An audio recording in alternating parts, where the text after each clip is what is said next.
I will introduce our speaker for today's talk. And our speaker is Prabjot Kaur, and she is a graduate student at the University of Michigan, and she's starting her 4th year in the PhD program this fall. She's working in the Orion Radiation Measurements Group with Professor Zhong He. Kaur is working on gamma ray imaging and characterization with 3D position-sensitive pixelated cadmium zinc telluride with a focus on nuclear nonproliferation. And with that, I'm going to hand it off and we will get started. Hello, thanks for the introduction, Tess. Like Tess mentioned, my name is Prabjot, and the title of my topic, the title of my presentation today is the H3D 3D position-sensitive pixelated CZT imager. And I'll mainly be focusing on how the CZT imager works and the types of applications we use it for. And I'll briefly mention a little bit about H3D, but H3D is a company that spun off from the Orion Radiation Measurements Group about 10 years ago, and they commercially sell these imagers. So yeah, I'll talk a little bit about them at the end of my presentation.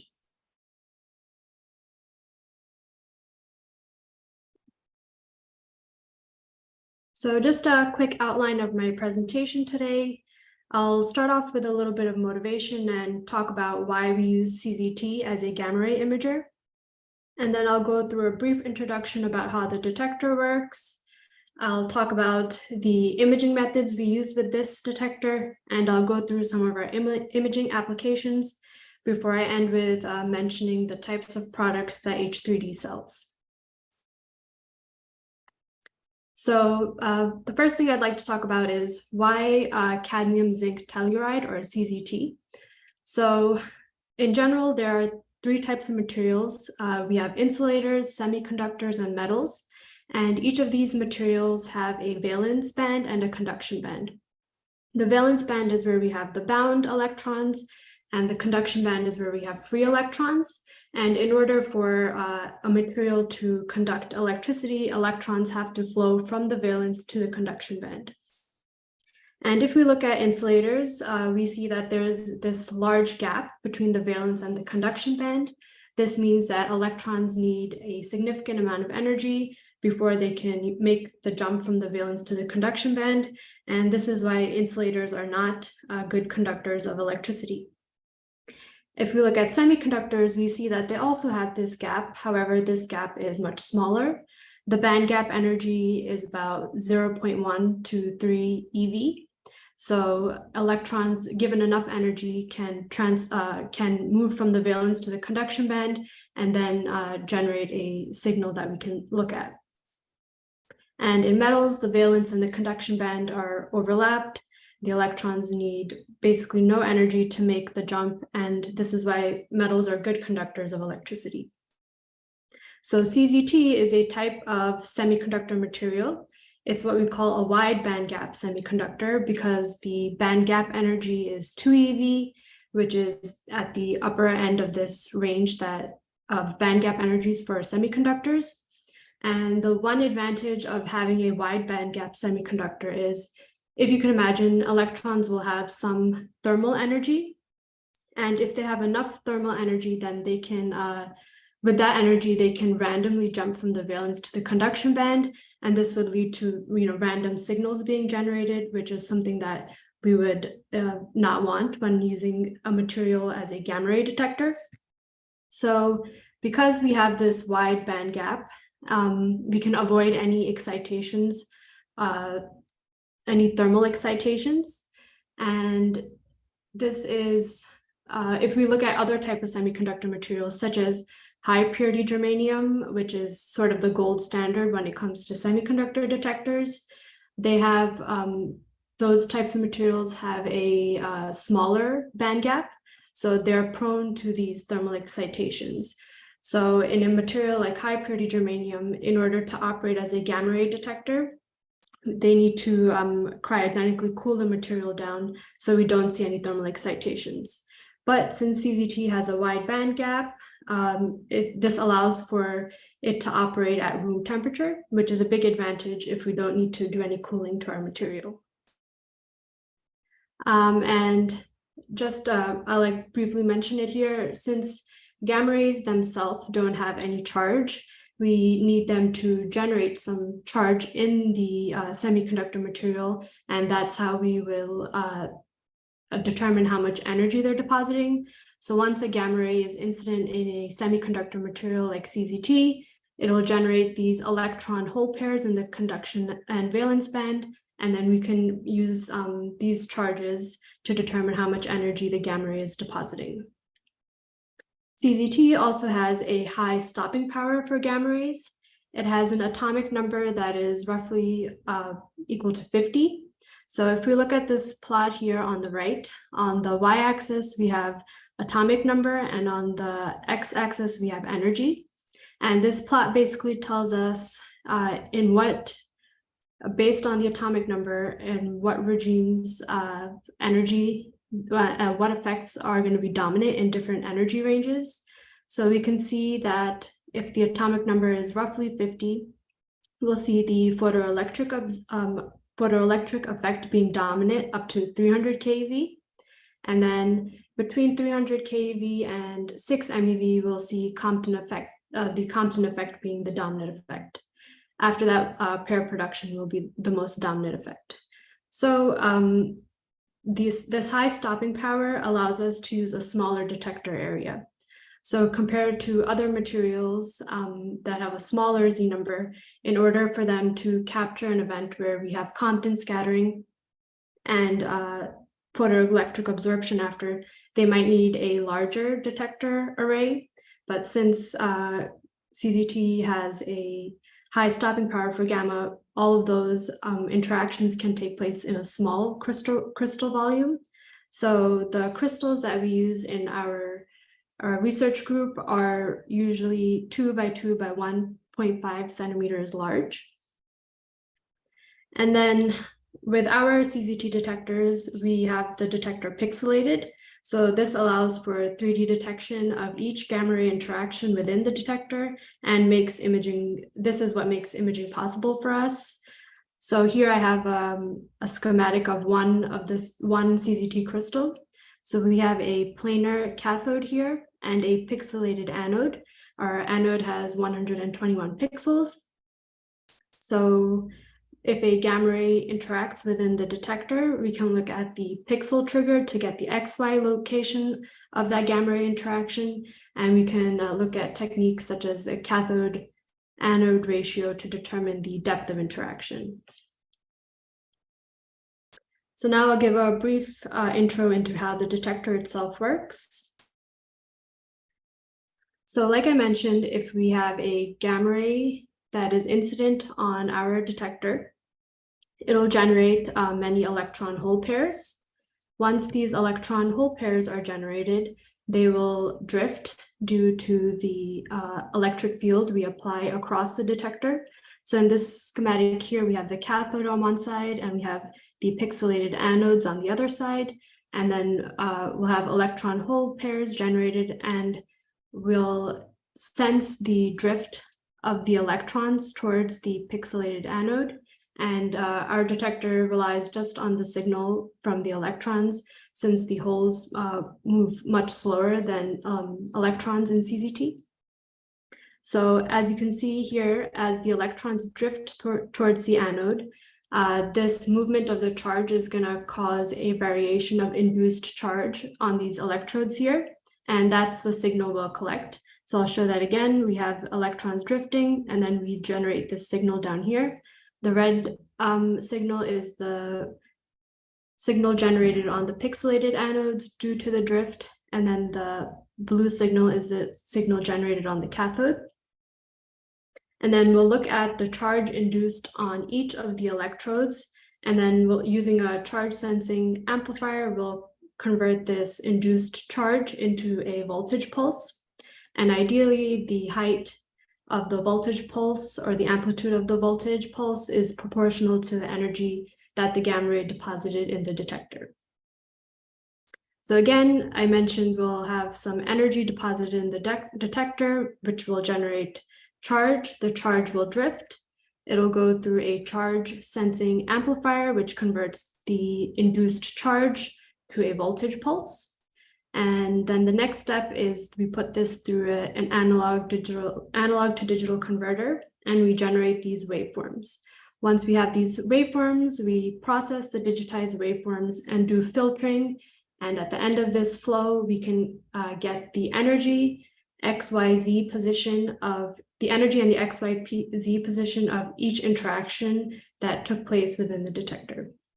So obviously this is a really simplified version of sort of the flow that we see in the signal collection process.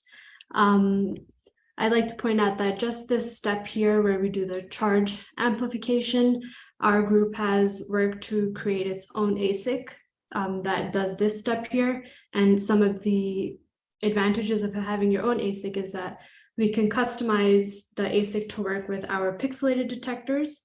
We've also worked to make the ASIC low power and low noise, and also so it can operate fast to allow for real-time data processing without a long dead time. So that's this part of the step, which is also done in our group. And then the software to analyze and process the waveforms is also developed in our group. But this is sort of the extent, I know my extent of knowledge about the electronics and the signal processing. And the way our group is structured, we sort of have half of our group that works on electronics, the detector hardware, and processing the waveforms. And like myself, the other half works on imaging. So I'm used to taking data and then at the end, just receiving the energy deposited and the XYZ positions of each of the interactions. And that's what I use for imaging. So in addition to determining which pixel was triggered by a gamma ray interaction, we can also do subpixel position sensing of each interaction. So here on the right, you can see we have our 121 anodes, 121 pixels, and we see a gamma ray triggered this pixel here. If we look at the waveform of that pixel, we can tell that this pixel was triggered, but we can also get more information about the subpixel position if we look at the surrounding waveforms.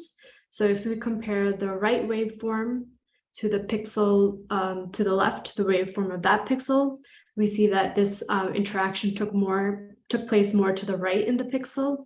And if we look at the top versus the bottom, we see that the pixel is slightly positioned towards the bottom of the pixel. And we can get even more information if we look at the pixels that are diagonal to the pixel that was triggered. I'd like to point out that our system has a position resolution of 300 microns at 662 keV. And then this is just a little video that shows different interactions taking place in the detector and then the corresponding waveforms of the triggered pixel and then the neighboring pixels. And then a combination of the wide band gap and our low noise electronics allow for us to have a very small energy resolution when we do spectroscopy. If we look at just single pixel events, we can get a 0.34% full width half maximum at 662 keV. I believe if we look at all events, that is closer to 0.5% full width half maximum at 662 keV. And then this plot on the right here shows spectrums taken by different detectors of plutonium. So this black line here is a sodium iodide detector.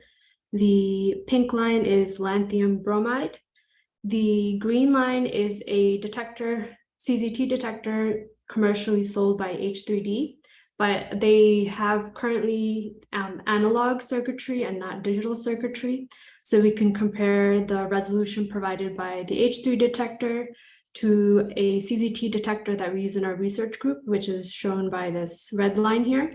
And then, like I mentioned, high purity germanium is the gold standard for semiconductor detectors.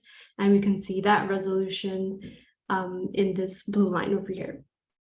So we can see as the resolution of the detectors increase, we can work out more and more features of the spectrum. All right, next I'll introduce the imaging methods we use with our detectors. So Compton imaging is one of the main methods we use for gamma ray imaging.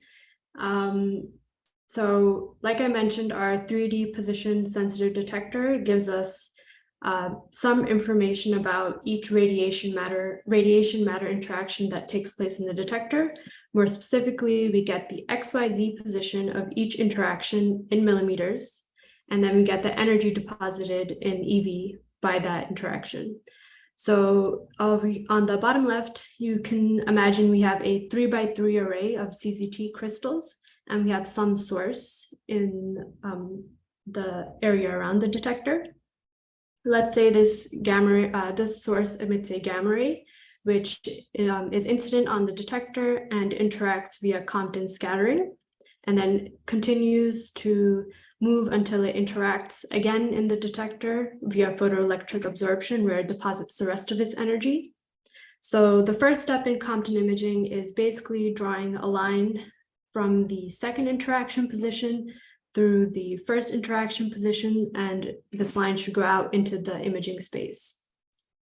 Once we've drawn this line out, then we can look at the Compton scattering angle to determine what was the angle that this incident photon scattered at once it interacted in the detector. So on the right here, I show the Compton scattering formula. Here, mc squared is just the rest energy of the electron. E naught is the incident energy of the gamma ray. So we can calculate this by summing up the two energies deposited in the detector. And E prime is the energy of the scattered photon. So we can calculate that by looking at the energy deposited in the second interaction location. So we calculate the Compton scattering formula this way, and then we can use this Compton scattering angle as the half angle for the Compton cone.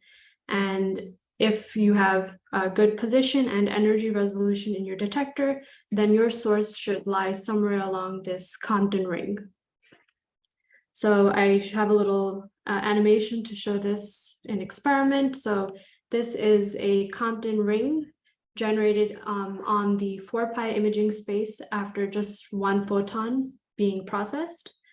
And then you can see that as we collect more and more information and get about more and more photons, then eventually this ring should become a hotspot in the 4-pi imaging space. And this hotspot indicates where the source is located.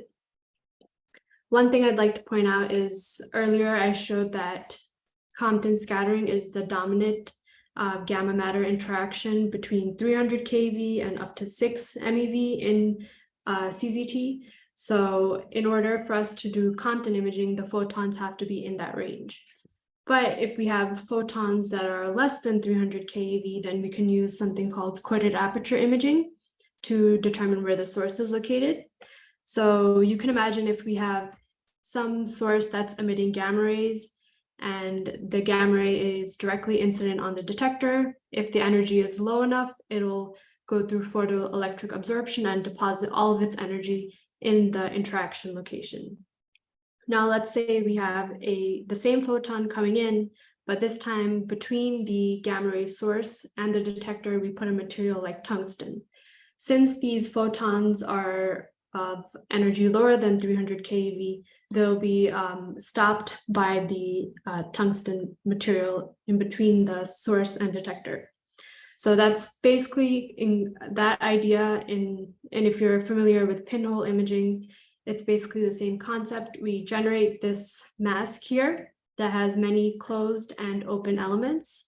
The open elements will allow for some gamma rays to go through and be incident on the detector, while the closed elements will stop those gamma rays.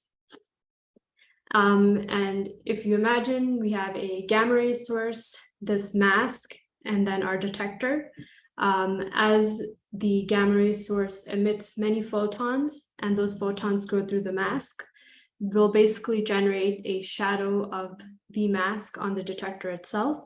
So if we know the mask pattern and we have the shadow generated on the detector, we can use methods such as cross correlation to determine where the source is located with respect to the field of view of the detector and mask system.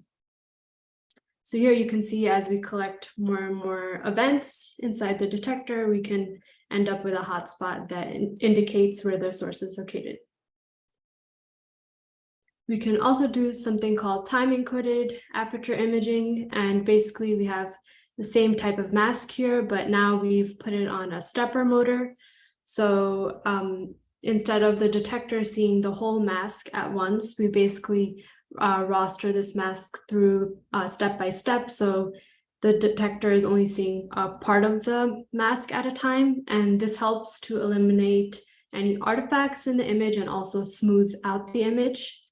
So if we go back here in this reconstruction that I showed, we sort of see these lines coming through, and these are, for this measurement here, we used a 3x3 array of crystals. So those are basically the separations between each crystal. So time-encoded aperture imaging can be used to get rid of those types of artifacts. Okay, now I'll go through some of our imaging applications. So since a technique like Compton imaging allows for you to image in a 4-pi space around your detector, what we can do is place sources in different locations around the detector, and basically the detector should be able to distinguish each source and then place that source where it place the source in the 4-pi space around the detector. So here we basically combine the reconstructed image with optical camera images to help us do source location. If we take this one step further, we can also do 3D imaging. So here, this was something done in our group a few years ago. We put the detector on a robot, and the robot was able to determine its position and orientation with respect to its start position. And then this robot was also equipped with LiDAR. So we first used LiDAR to map out the room, and then using the robot's position and then the gamma ray interaction positions provided by the detector, we were able to do 3D Compton imaging. And you can see here we can locate where the different sources are in this room. So another way to do 3D Compton imaging is shown here. In this setup, we have strapped a detector onto the user's chest, and then we put a IMU, or inertial measurement unit, on the user's foot. The IMU gives the user's position and orientation with respect to a start point. So we can combine the IMU information with the information provided by the detector to locate the source with respect to a path a user takes. So this system was taken to Idaho National Lab, where the user walked in a circle path around a facility there, and this facility had multiple gamma ray sources hidden in the area. And here, first I show a 1 over r squared image reconstruction. So what that means is that this type of detector system only looks at the number of counts coming in. So you can see that as a user would walk in this direction and get close to this source over here, the detector would pick up that the number of counts are increasing, and then it would reconstruct the source to be located here. But if the user continues to walk, we see that there's another source located here. The counts would go up here, but it's kind of hard to see in this image. But since this method of imaging has no sense of directionality, it would basically reconstruct the source to be located along the path. It wouldn't be able to tell that the source is basically offset from the path. But if we use our 3D position sensitive detector along with 3D Compton imaging, we can see here that the source was reconstructed off to the side. So it's advantageous to be able to have this directionality over just looking at the number of counts coming into a detector. One of the projects I'm working on is basically making the system I just introduced slightly better. So in the previous system, we just had an IMU on the user's foot. So we assume that the detector basically has the same position and orientation as the user's foot. That's okay for position, but you can imagine that the foot's always going to point in the forward direction. But if you have even the detector strapped onto the user's chest, the user's chest is allowed to rotate and move around. So the orientation might not always be the same as the orientation of the foot. So basically to get rid of errors that might be due to this, error in orientation, I put another IMU on the detector. And the purpose of this IMU is basically to get the orientation of the detector at all times with respect to the orientation of the user's foot. So this is just an example of how a user might use this system. And here you can see, instead of strapping the detector onto the user's chest, the user is able to just free hold the detector in their hand. So I did an experiment where I walked a 8-meter path, and I had a cesium-137 source off to the right of my path. And I was basically trying to show what the improvement of the 1 IMU and what the improvement of the 2 IMU system would be with respect to the 1 IMU system. So in this case, I just walked with the detector facing forward the whole time. In this case, the user's foot and the detector orientation would be the same. So you can see that the blue dot here is the estimated source position, and the black cross is the true source position. And this system was basically able to locate roughly where the source is located with respect to the path that I walked. But we can already see that if I did this measurement with the 2 IMU system, I can already see improvements here.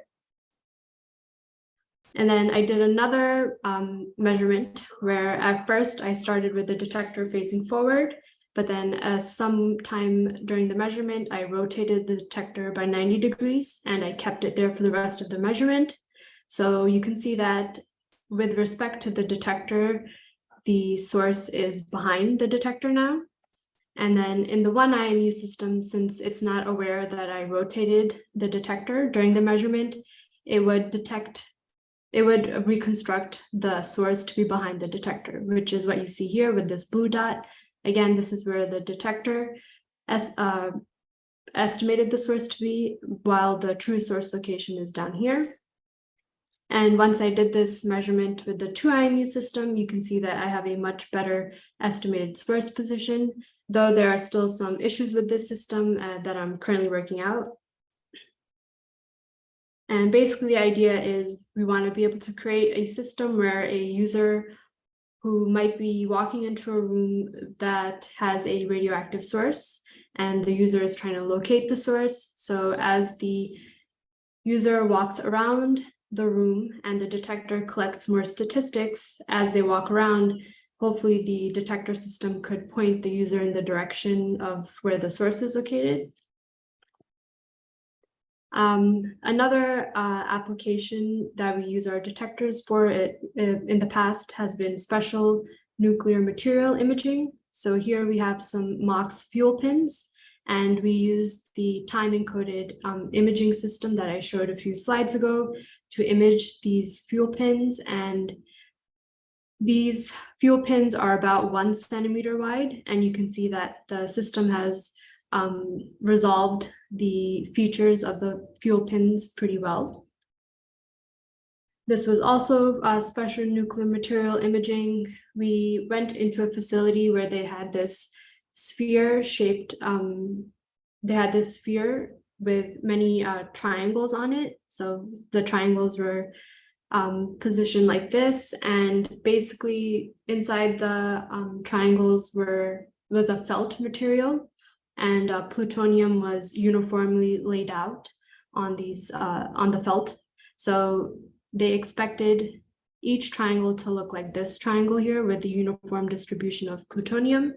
However, when we did imaging of the sphere, we saw that we were getting images that look like this. At first, we thought maybe there was like an error with our imaging system, but we did a test where we flipped the sphere around, and then we saw that the plutonium inside moved around basically. So they were unaware that the plutonium had come off from the felt and was just freely moving inside these triangles. So it was cool to be able to help them learn something about their device. Imaging in our group also has been done in the medical space. Someone a few years ago was working on proton cancer therapy and beam verification.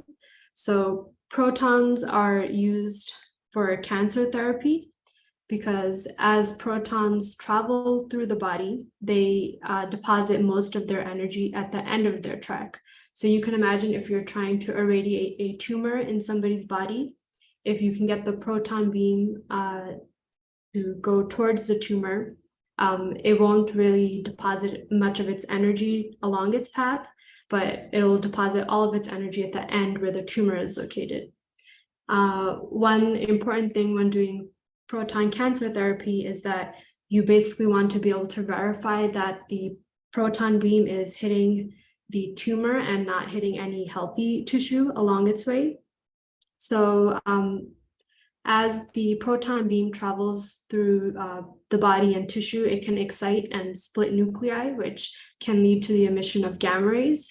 And it's those gamma rays that our system can be used to image.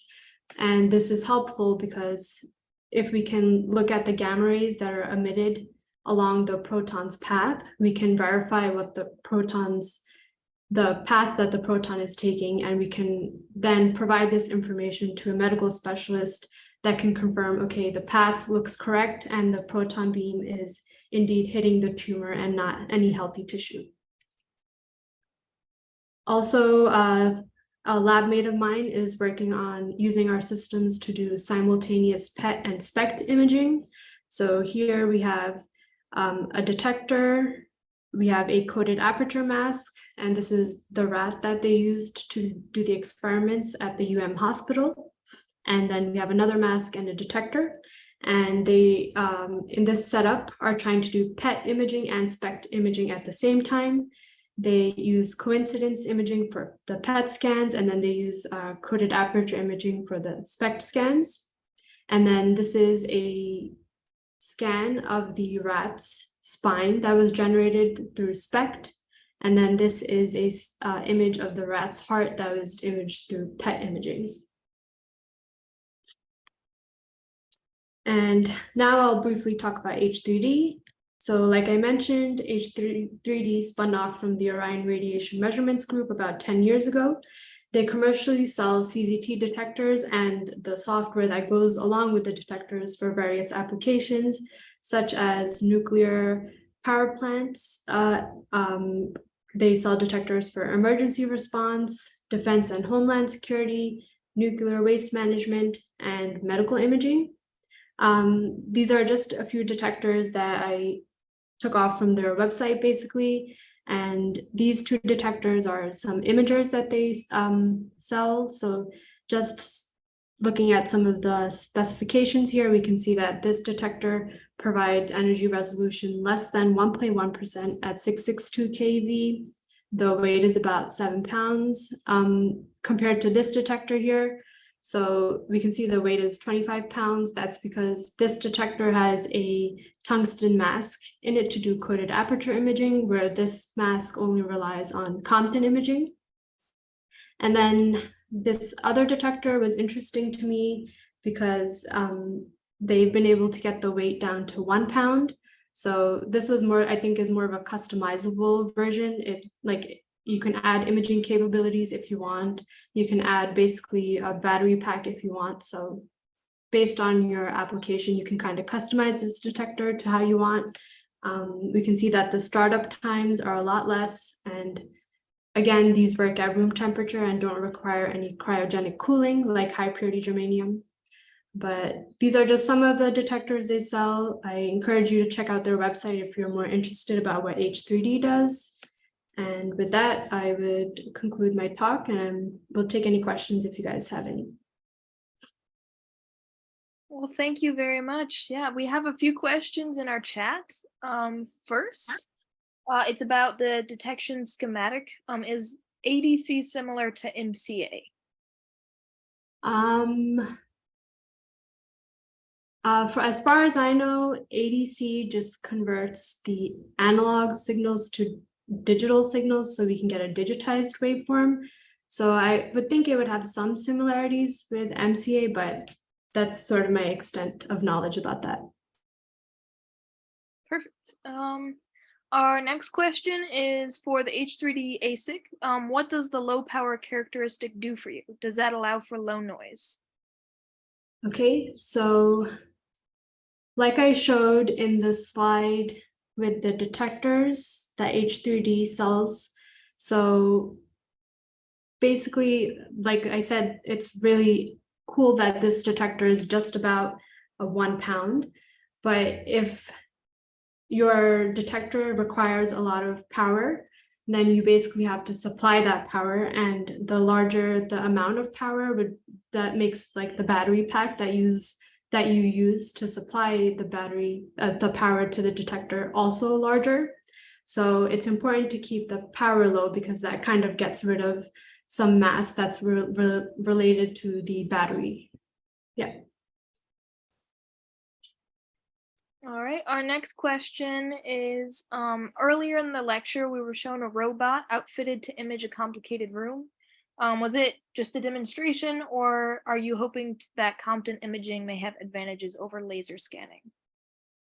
So that was just a demonstration, but there have been lots of groups that have showed the advantages of Compton imaging over laser scanning. The laser scanning part, if I understand your question, I described that there was LiDAR on the detector. That basically just maps out the room for us, but it doesn't give you any information about the sources located, where the source is located. So in order to do 3D imaging, you would need basically the detector to determine where the source is and then the LiDAR to map out the room.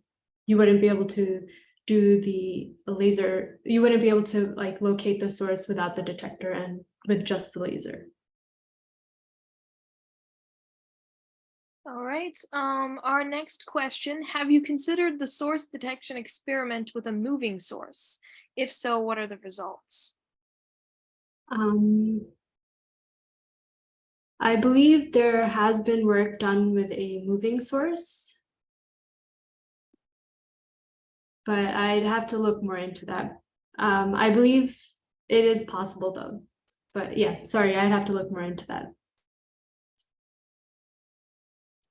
This one is Compton imaging only useful for detecting X-rays, or can it detect UV and gamma rays as well? So Compton imaging is useful with any energy range where we have Compton scattering. So like I mentioned in CZT, Compton scattering takes place up to like 6 MeV. Then we'll see some other gamma matter interactions such as the pair production. But so sort of like depending on your material and the energy, that kind of determines what energy you can use Compton imaging for, but it's generally is able to work in high energy gamma ray situations. And then we have another related question. Does or will Compton imaging have an advantage over Geiger counters? Yes, so that's kind of what I was mentioning when I showed this slide here.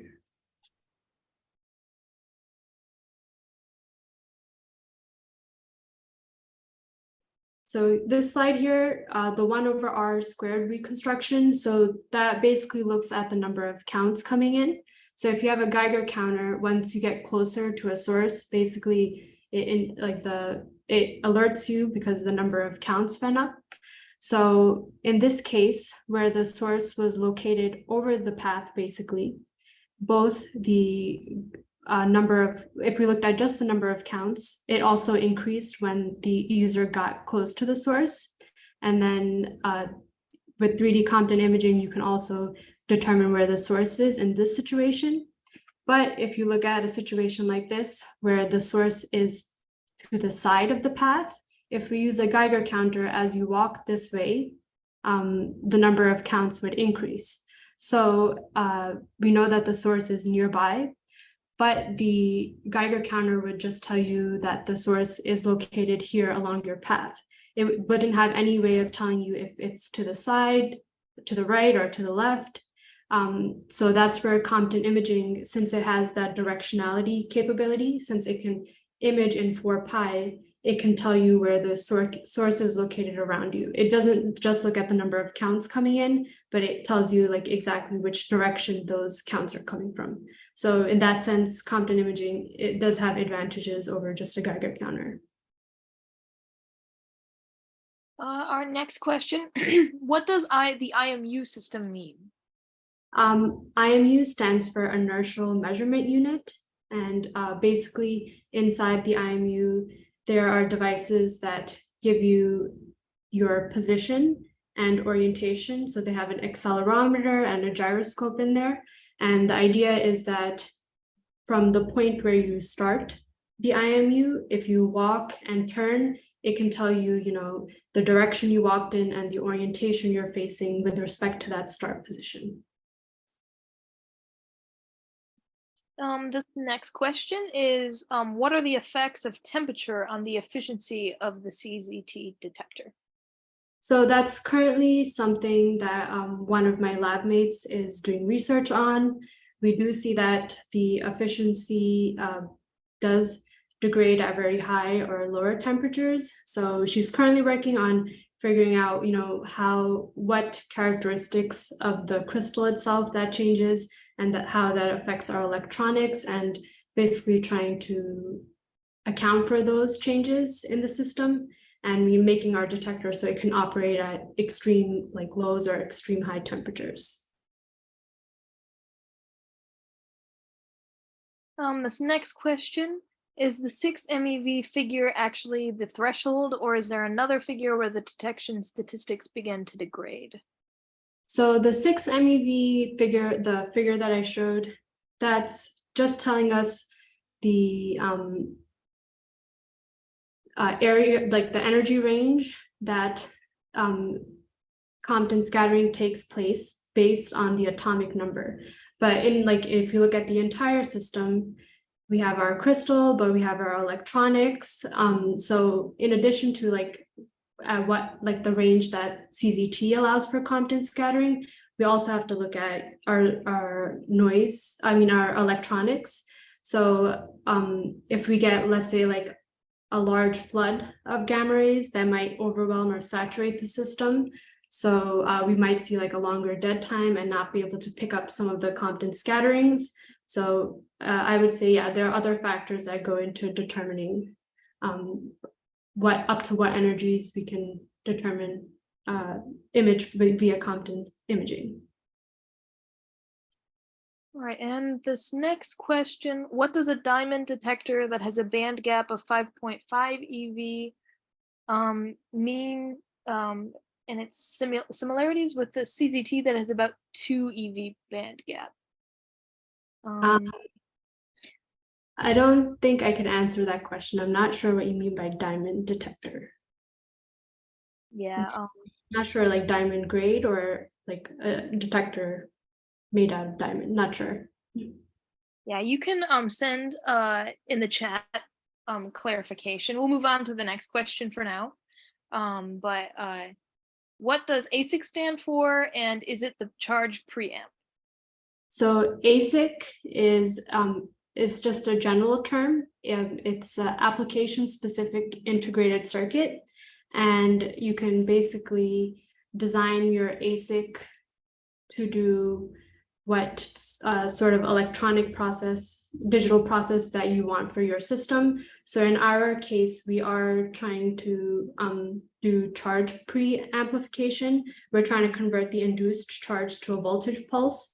So one of the things our ASIC does is charge pre-sensing, but in general, ASIC is just a general term, and you can customize it to do whatever you want. All right. There are no more questions right now in the chat, but maybe as people are thinking of a few more, I have a question.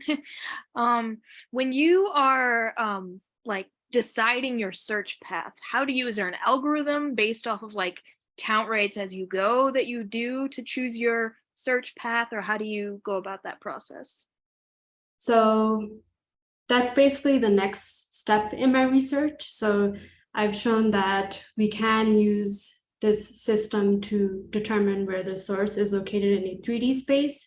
And that's kind of what I'm working on now, is developing an algorithm that sort of tells the user which way they should go, which way they should go based on the statistics we have so far. So I'm sure like counts and directionality is something that I will have to account for in my algorithm. Gotcha. And then a quick follow-up. How long is usually these searches that you have to do and like to get sufficient statistics to be able to have like a good, precise location that you think it might be at? So the measurements that I showed were taken over 4 or 5 minutes. And basically I walked very slowly so I can get a lot of statistics at each of the points along my path. But in something I have to consider is, how would we use this in real life? Maybe someone who's doing a source search in a power plant or an emergency situation wouldn't be able to walk so slowly. So I'm trying to think of ways in which I don't have to walk so slowly. So in experiment, I can perhaps use a hotter source, or in the results that I showed so far, I used a detector with just one crystal in it. But if you use a detector with an array of crystals, that increases your efficiency, so you can take more counts in at once. And I also walked very slowly along one path, but you can also, if you have a set path, walk around along that path multiple times, so you're not walking so slowly. That's another way to collect data. Yeah.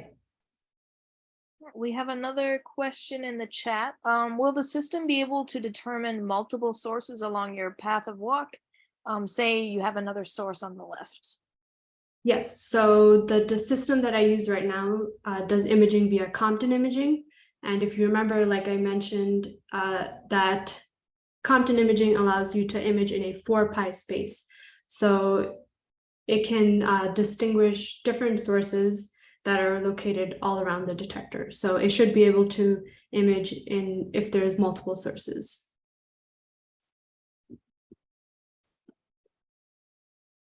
Right. I think that was most of our questions in the chat. I'm trying to think if I have any more questions for you. This is a pretty probably naive question, but with placing the IMU, why don't you place it just directly on the detector? Okay, so the reason we have the IMU on the foot is that devices like IMU suffer from drift. So over time, they basically they will have a large error or uncertainty in the position that they provide. But there's actually someone in the mechanical engineering department that I collaborate with here at the University of Michigan. He's developed IMUs specifically that work with placing them on the foot. And the reason being is that if you think about taking a step, at the end of each step, basically you stop and lay your foot on the ground, and that's a point of zero velocity. So having that point of zero velocity allows for the IMU to recalibrate at each step, and then it makes that error or drift much less. So when determining the position of the detector, it's best to have the IMU on the foot.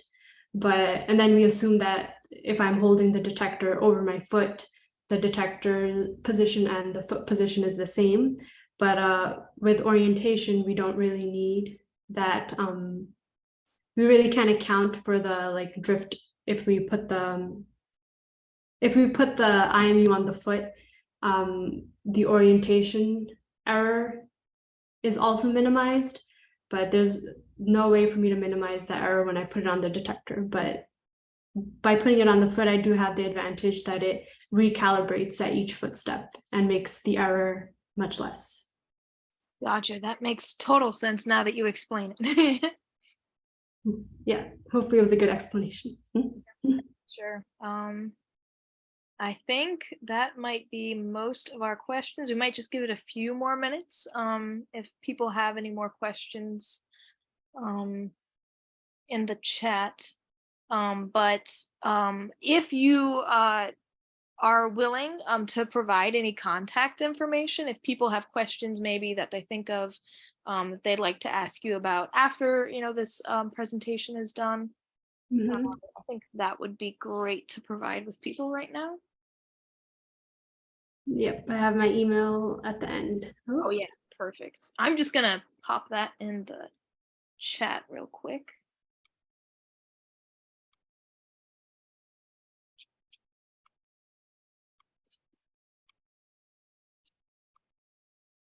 Oops.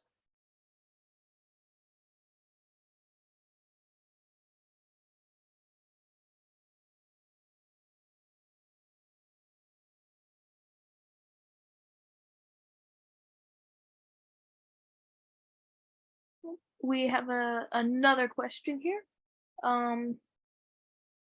A back of the envelope calculation using the equation for energy with an energy range of 0.026 to 24 MeV gives a wavelength range of 0.048 to 4.1 times 10 to the negative fifth nanometers. This wavelength range only partially overlaps with the X-ray range and mostly with the gamma range. Are the UV and lower energy X-rays invisible to Compton imaging then? So like I mentioned, Compton imaging works in CZT between 300 kV and up to like 600 kV. So anything less than 300 kV wouldn't be able to be imaged by Compton imaging, and that's where we would use coated aperture imaging for those lower energy gamma rays and X-rays.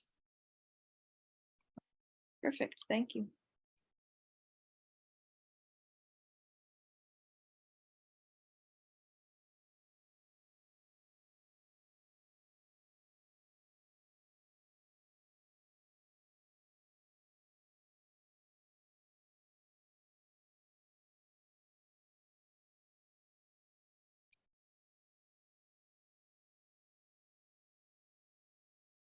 See if anybody has any last minute questions, and then we might end early.